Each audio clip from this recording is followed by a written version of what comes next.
The autumn wind cut through the cracked windows of the foster home on East 7 Mile Road like a knife. I was 15, clutching a worn backpack containing everything I owned: 2 shirts, a pair of jeans, and the only photo I had of my little sister Maya. Her smile, frozen in time when she was just 8 years old, had kept me going through 3 years of hell in this place. "Maria, get down here now!"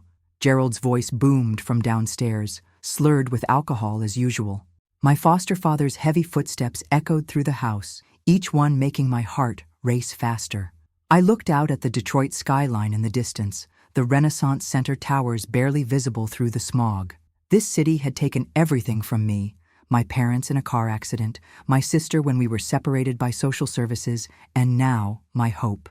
But tonight, that would change. "I'm done," I whispered to myself, stuffing the photo deeper into my backpack. "I'm finally done."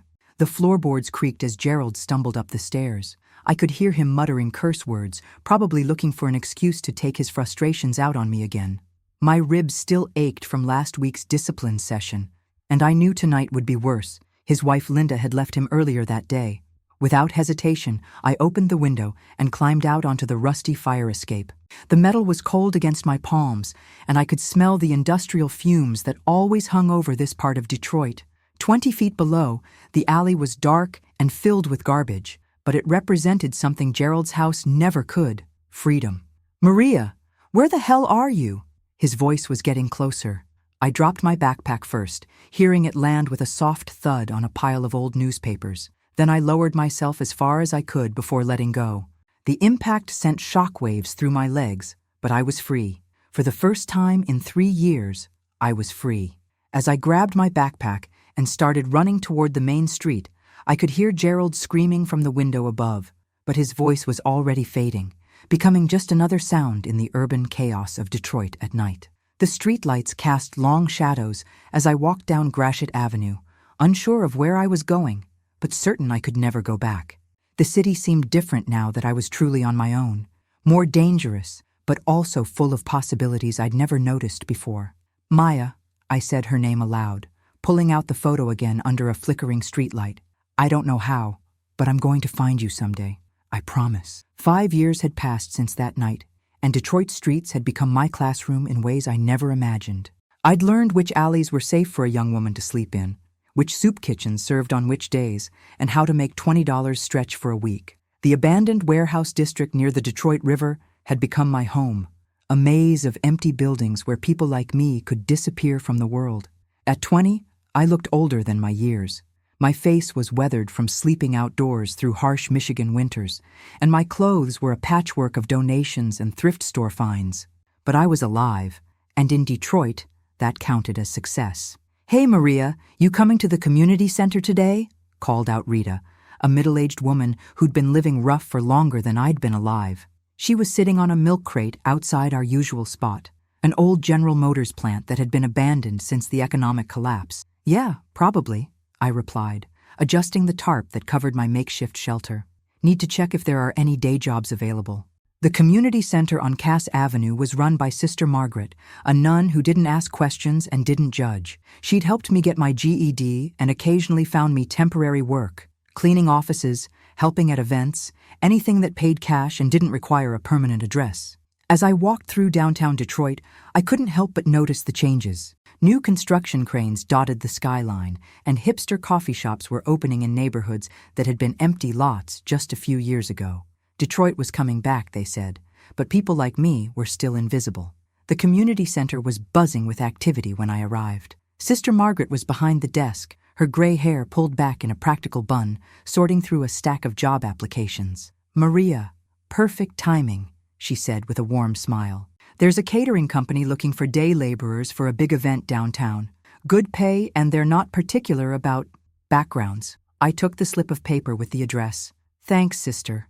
I don't know what I'd do without this place." "You'd survive," she said simply. "You always do. But Maria, you know you can't run from whatever you're looking for forever. Sometimes the things we're searching for are looking for us too." Her words followed me as I left the center. For 20 years, I'd carried Maya's photo with me, worn thin from handling. I'd searched for her in every face I passed on the street, called social services countless times, only to be told my records were sealed, my family scattered to the winds. That night, lying under the stars, visible through the broken roof of the warehouse, I made the same promise I'd made every night for 5 years. Tomorrow, Maya. Tomorrow I'll find a way to find you. But tomorrow always brought the same routine. Survival first, dreams second. And in Detroit, survival was a full-time job for a woman on her own. Winter in Detroit was brutal, and this February morning was no exception. The snow had been falling for 3 days straight, turning the city into a maze of gray slush and ice. I was huddled outside the public library on Woodward Avenue, trying to stay warm while waiting for it to open. The library was one of the few places where I could spend hours without being asked to leave, especially on days when the cold made it dangerous to be outside. My fingers were numb, despite the worn gloves I'd found last week, and my stomach was growling.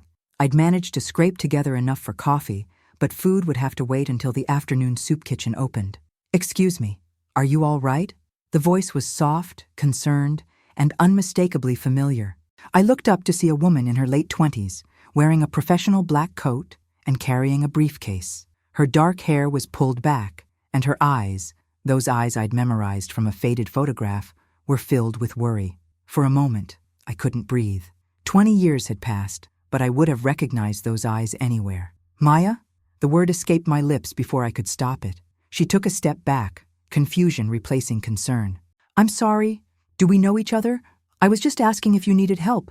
There's a warming center about 6 blocks from here, and this weather—" "Maya Rodriguez," I said, standing up slowly. "You had a stuffed elephant named Peanut. Your favorite song was Somewhere Over the Rainbow.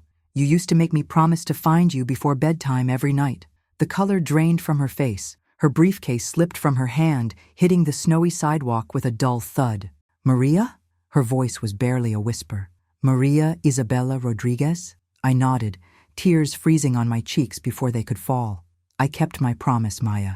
I never stopped looking for you." For a long moment, we just stared at each other. She was beautiful, successful looking, everything I'd hoped she would become. And I was exactly what I looked like. A homeless woman who'd been living on the streets for 5 years. "Oh my God," she breathed, then stepped forward and wrapped her arms around me. I was acutely aware of how I must smell, how rough I must feel, but she held on tight anyway. "Maria, I can't believe it. I've been looking for you too.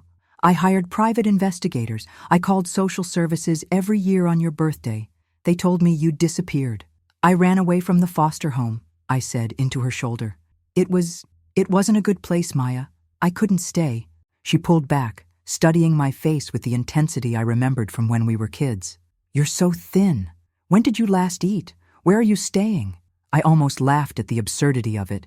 Here was my little sister, all grown up and clearly doing well for herself, and I was the one who was supposed to have taken care of her.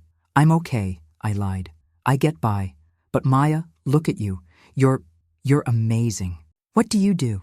"I'm a social worker," she said, and the irony wasn't lost on either of us. "I work for Wayne County, helping kids in the system. I became what I wished we'd had." The snow continued to fall around us as we stood there on that Detroit sidewalk, 2 pieces of a family that had been broken apart, finally finding each other again. But even as joy filled my heart, I could see the questions in her eyes, the concern about how far I'd fallen. "Come on," she said, picking up her briefcase. "We need to get you somewhere warm. We have 20 years to catch up on."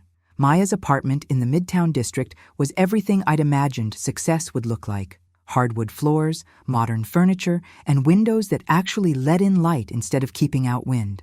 As I sat on her couch, showered and wearing clean clothes she'd bought for me, I felt like an imposter in this world of stability and comfort. "I still can't believe you're here," she said, setting down 2 cups of coffee. Her hands were shaking slightly, and I could see her stealing glances at me as if I might disappear again. "I can't believe you became a social worker," I replied. "After everything we went through with the system?" Her expression darkened for a moment. "That's exactly why I became one. I remember how they separated us, Maria, how they promised we'd see each other, and then nothing. I swore I'd never let that happen to another family if I could help it." We sat in comfortable silence for a moment, the weight of 20 years between us. Through her window, I could see the Detroit skyline, the same view that had represented escape when I was 15, now representing how far apart our lives had grown. "Tell me about your life," I said. "Are you married? Kids?" Maya smiled, but it didn't reach her eyes. "I was engaged 2 years ago. David. He was a good man, patient, understanding.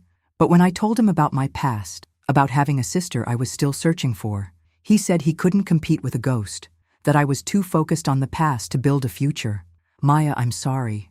"Don't," she said firmly. "Don't you dare apologize for existing. He didn't understand that family isn't something you just move on from. You don't abandon the people you love just because it's inconvenient." I set down my coffee cup, the guilt weighing heavy on my chest. But maybe he had a point. Maybe I should have stayed gone. "You built a good life here and now—" "Now nothing," Maya interrupted. "Maria, do you know what I do every year on the anniversary of the car accident? I visit their graves, and then I drive through every part of Detroit looking for you. Every homeless camp, every shelter, every corner where someone might have seen you. I've been doing it for 10 years. The revelation hit me like a physical blow. You've been all this time? I found the foster home where you'd been placed. Gerald Morrison died 3 years ago, liver failure. His wife told me you'd run away, but she didn't seem to care much about the details." Maya's voice hardened. "She mentioned you'd been difficult to handle. When I pressed her for more information, it became clear what kind of place you'd been in." I looked out the window, unable to meet her eyes. The shame of those years, of what I'd endured and what I'd become because of it, felt overwhelming in this clean, bright space. "I should have protected you better," I said quietly. "I was your big sister. I was supposed to keep you safe, and instead—" "You were 10 years old when Mom and Dad died," Maya said, moving to sit beside me on the couch. 10 years old, Maria. You weren't supposed to protect anyone. The system was supposed to protect both of us, and it failed." She pulled out her phone and showed me a photo. 2 children in a hospital waiting room, the older girl with her arm around a crying younger one. "It was us the night our parents died. I kept this," she said. "The hospital social worker took it. She said it might help us remember each other if we were placed separately. I've carried it with me ever since." I stared at the photo, remembering that night with painful clarity. How I'd promised Maya everything would be okay, not knowing that it was the last promise I'd be able to keep for 20 years. "I've thought about that night every day," I admitted. "How scared you were, how I couldn't fix anything. And then when they took you to a different home—" "Mrs. Patterson," Maya said with a soft smile. "She was wonderful, strict but loving. She adopted me when I was 12, gave me stability, education, everything. I was lucky, Maria. But I never forgot that you weren't." The contrast between our experiences sat heavy in the room. She'd found safety while I'd found only more trauma. She'd been given opportunities while I'd learned to survive on scraps and ingenuity. "I don't know how to do this," I said finally. "I don't know how to be someone's sister again. I've been alone for so long. I'm not sure I remember how to be part of something bigger than just getting through each day."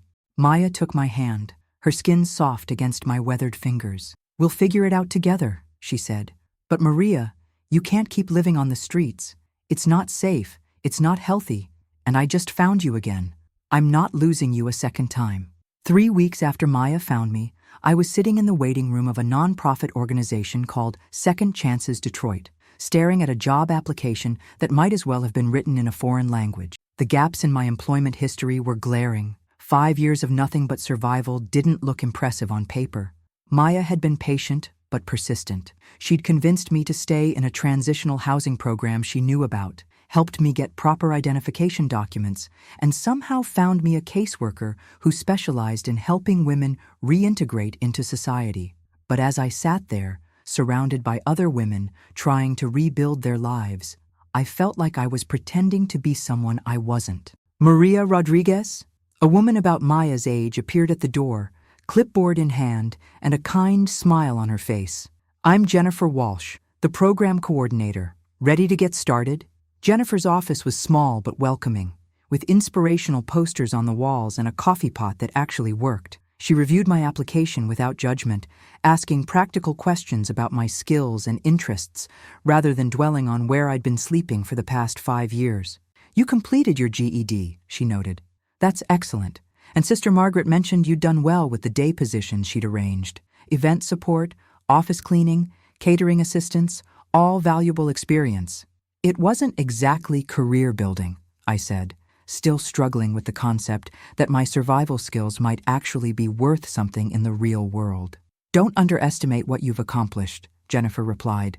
You've been self-sufficient in one of the most challenging environments possible. You're resourceful, adaptable, and you've demonstrated incredible resilience. Those are exactly the qualities employers are looking for.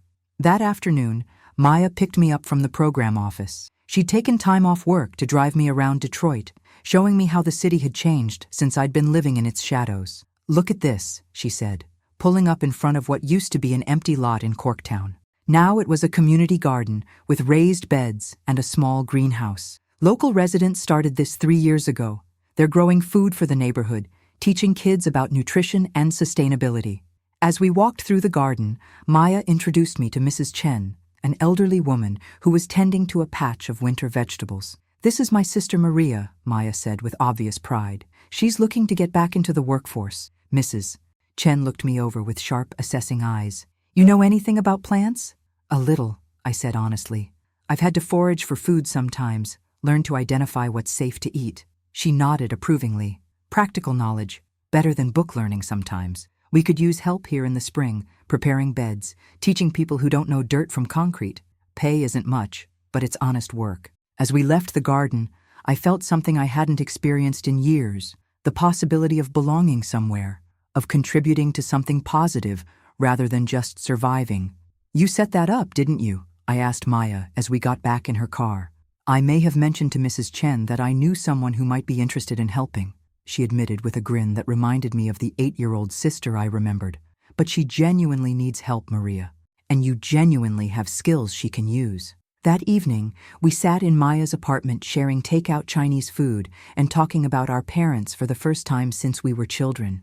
Maya had photos I'd never seen, school pictures, family vacations, moments from a life that had been cut short but was worth remembering. They'd be proud of you, I said, looking at a picture of Maya at her college graduation, where Mrs. Patterson stood beside her beaming. They'd be proud of both of us, she corrected. You survived, Maria. When everything was against you, when the system failed you completely, you found a way to keep going. That takes strength I'm not sure I would have had. You had your own challenges, I said. Being adopted, growing up without your birth family, not knowing if your sister was alive or dead. That couldn't have been easy.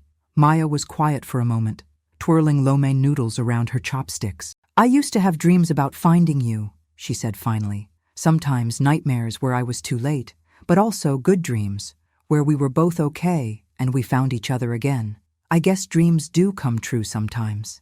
Looking at her across the small table, surrounded by the warmth and stability she'd built for herself, I felt something I hadn't felt since I was 15 years old. Hope for the future.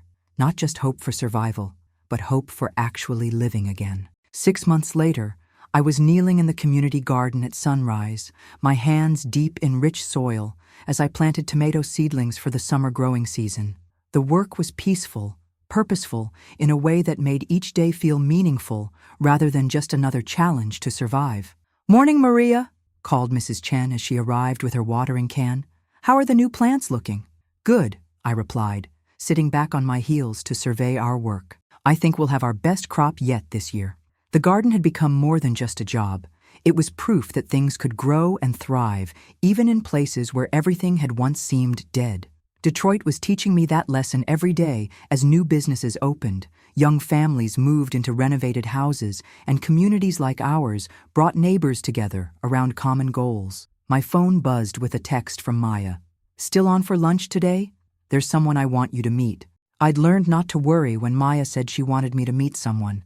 Over the past few months, she'd introduced me to other social workers, community organizers, and women who'd been through their own versions of coming back from difficult places. Each connection had helped me understand that my story wasn't unique.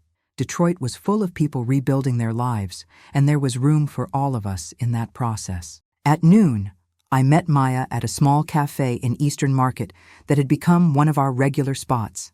She was sitting across from a man about our age with kind eyes and calloused hands that suggested he was no stranger to hard work. Maria, this is James Patterson, Maya said as I joined them. He's Mrs. Patterson's son, my adoptive brother. James stood to shake my hand with a firm grip and a genuine smile. "I've heard a lot about you," he said. "Maya's told me how you two found each other." As we talked over sandwiches and coffee, I learned that James was a carpenter who specialized in restoring old buildings. He'd grown up hearing about Maya's missing sister and had helped her search for me over the years, even though we'd never met. "Mom always said family isn't just about blood," James said. "It's about the people who choose to stay in your life, who show up when things get difficult. Maya never stopped choosing you, even when you weren't there." After lunch, Maya and James walked with me back to the garden, where the afternoon volunteer shift was beginning. Families from the neighborhood were arriving with their children, ready to learn about planting and tending their own plots. "This is beautiful," Maya said, watching kids chase each other between the raised beds while their parents received instruction on companion planting. "You've helped create something really special here." "We all have," I corrected. "That's the thing I'm learning. Nothing good grows alone. It takes community, commitment, people who are willing to stick around even when growth is slow." As the afternoon wore on, I found myself thinking about the girl who'd climbed out of a foster home window 20 years ago, carrying nothing but a backpack and a photo. That girl had been running from something terrible, with no idea where she was going or how she'd survive. She'd learned to be invisible, to take up as little space as possible, to expect nothing from the world except what she could create for herself. But that girl had also learned something valuable in those hard years, that resilience isn't just about surviving trauma. It's about maintaining enough humanity to recognize love when it finally arrives. When Maya found me on those snowy library steps, I could have turned away, could have pretended not to know her to spare us both the complexity of bridging 20 years of separation. Instead, I'd chosen to let her back in, to trust that family was worth the risk of being hurt again. As the sun set over Detroit that evening, painting the sky in shades of orange and pink that reflected off the Renaissance Center's glass towers, I pulled out my phone and looked at the new photo that had replaced the old one in my wallet. Maya and me at her apartment the night we found each other, both of us crying and laughing at the same time. "Thank you," I whispered to our parents, "to the city that had broken us both and then helped us heal, to the community that had taught me that coming home isn't about returning to where you started. It's about finding where you belong." 20 years after I'd escaped into the night, I'd finally escaped back into the light. And this time, I wasn't running alone. The morning sun streamed through the windows of the new community center on Cass Avenue as I unlocked the front doors, the keys feeling solid and purposeful in my hand. The brass nameplate beside the entrance read, "Rodriguez Family Community Garden and Learning Center," a name that still made me pause every time I saw it. Maya had insisted on the name when the city approved our expansion proposal. "Our parents would have loved this," she'd said, and she was right. What had started as Mrs. Chen's small community garden had grown into something neither of us could have imagined. A full acre of growing space, a teaching kitchen, and classrooms where neighborhood kids learned everything from financial literacy to urban farming. "Morning, boss," called out Carmen, a 21-year-old who'd been living rough until she found her way to our program 8 months ago. She reminded me of myself at that age, wary, hungry, but determined to prove herself worthy of the chance she'd been given. "How many times do I have to tell you?" I said, checking the day's schedule. "We don't have bosses here. We have teammates." Carmen grinned, the same expression I'd learned to recognize in dozens of young women who'd passed through our doors. "Right. Morning, teammate." The center officially opened at 8, but people often arrived early. Today was special. We were hosting a delegation from Chicago who wanted to replicate our model in their city. Maya would be leading the presentation, but I was nervous about speaking to a room full of social workers and city officials about my experience. "You ready for this?" Maya asked, arriving with her usual armload of files and her travel mug of coffee. She'd been promoted to supervisor of youth services for Wayne County, but she still made time to volunteer at the center every week. "As ready as I'll ever be," I replied, straightening the photos on the bulletin board near the entrance.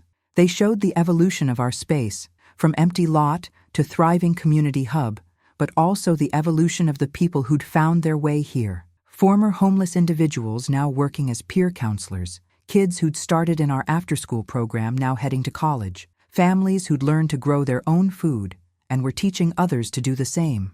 By 9 o'clock, the main room was filled with visitors taking notes and asking thoughtful questions. Maya moved through her presentation with the confidence of someone who'd found her calling, explaining how our integrated approach addressed not just housing and employment, but the deeper need for community and purpose. When it was my turn to speak, I looked out at the faces in the audience and saw genuine interest rather than pity or judgment. That shift in perspective had taken me months to recognize and trust. 3 years ago, I was living in an abandoned warehouse not far from here, I began, my voice steady despite my racing heart.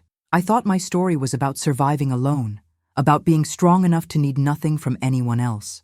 What I learned is that real strength isn't about isolation. It's about building connections that can hold you up when you can't hold yourself. I talked about the specific programs we'd developed, the mentorship system that paired women transitioning from homelessness with community members who'd been through similar experiences, the job training partnerships with local businesses that went beyond basic skills to address the soft skills needed to rebuild a professional identity, the family reunification services that helped people locate and reconnect with relatives they'd lost touch with during periods of instability.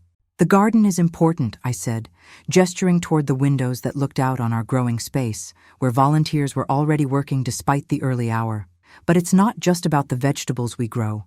It's about growing people's sense of agency, their connection to the community, their belief that they can nurture something and watch it thrive. After the presentation, a woman from the Chicago delegation approached me. She was about my age, with the kind of direct gaze I'd learned to associate with social workers who'd been in the field long enough to see real change. "I run a program on the South Side," she said. "We've been struggling to move beyond crisis intervention, getting people into temporary housing and immediate services towards something more sustainable. How do you maintain hope when the problems feel so overwhelming?" It was a question I'd been asking myself for years, both as someone who'd experienced homelessness and now as someone working to address it systematically. "You start with one person," I said, "one relationship, one moment of genuine connection, and you remember that the person sitting across from you isn't a problem to be solved. They're a human being with their own strengths, their own story, their own reasons for hope. Your job isn't to fix them. It's to help them remember who they were before life knocked them down and who they can still become." That afternoon, after the visitors had left and the center had quieted down, Maya and I sat in the garden watching the late afternoon light filter through the leaves of the fruit trees we'd planted the previous spring. James had joined us, as he often did on Fridays, bringing fresh bread from the bakery he'd opened in Corktown. "Remember when you used to promise to find me every night before bed?" Maya said, leaning back against the wooden bench James had built for this exact spot. "Every night for 3 years," I confirmed. "Even when I didn't know if you were alive, I kept making that promise." "I think you kept it," she said quietly. "Not the way either of us expected, but you kept it. We found each other, and now we're helping other people find their way back to their families, their communities, themselves." As the sun set over Detroit that Friday evening, painting the sky in those familiar shades of orange and pink, I thought about the girl who'd climbed out of a window 21 years ago and the woman sitting in this garden now. They were the same person and completely different people, connected by a thread of determination that had somehow survived everything that could have broken it. My phone buzzed with a text from Sister Margaret. "Saw the news article about the center. Your parents would be so proud."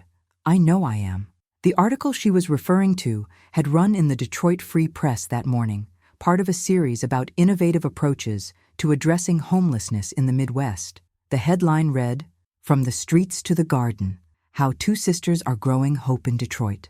But as I sat there with Maya and James, surrounded by the evidence of what was possible when people committed to showing up for each other, I knew the real headline was simpler and more profound. Sometimes the thing you're looking for is looking for you too.